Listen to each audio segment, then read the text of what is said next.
Bonjour à tous.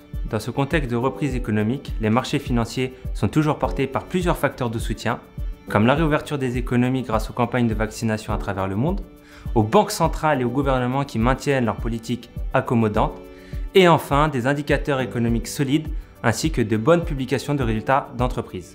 Dans ce contexte, nous ne voyons pas de détérioration fondamentale à court terme. Dans le cadre de nos gestions pilotées, nous restons donc investis de manière diversifiée et surpondérée aux actifs risqués. Nous avons renforcé les actions sur l'ensemble des profils de gestion et réduit notre exposition aux obligations en prenant des bénéfices sur des fonds qui ont bien performé, comme Carmignac Sécurité et M&J Global Macro Bonds. Notre exposition action est donc passée de 34 à 35% sur le profil modéré, de 57 à 60% sur l'équilibré et de 85 à 90% sur les profils dynamiques.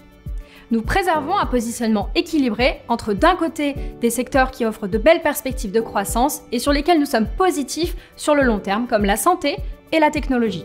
Et d'un autre côté, les secteurs plus sensibles à la reprise économique comme l'industrie et la finance. D'un point de vue géographique, nous restons surpondérés sur les États-Unis et avons renforcé tactiquement notre exposition à l'Europe, zone plus exposée au secteur cyclique.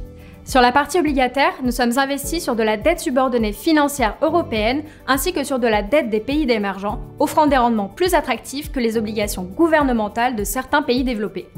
Nous sommes également exposés directement au dollar au travers d'un fonds monétaire qui nous sert à la fois de réserve de liquidité et de valeur refuge en cas d'une hausse de volatilité sur les marchés. Dans les prochains mois, nous resterons attentifs à l'évolution des chiffres d'inflation qui pourraient impacter les politiques monétaires, notamment aux États-Unis.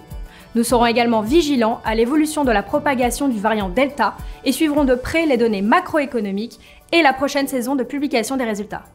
À fin juin, les performances en gestion pilotée sont de 3,79% pour les profils modérés, 7,84% pour les équilibrés et 11,18% pour les dynamiques. Tous les profils surperforment leur catégorie Morningstar depuis le début de l'année. Nous vous donnons rendez-vous début octobre pour notre prochaine intervention trimestrielle.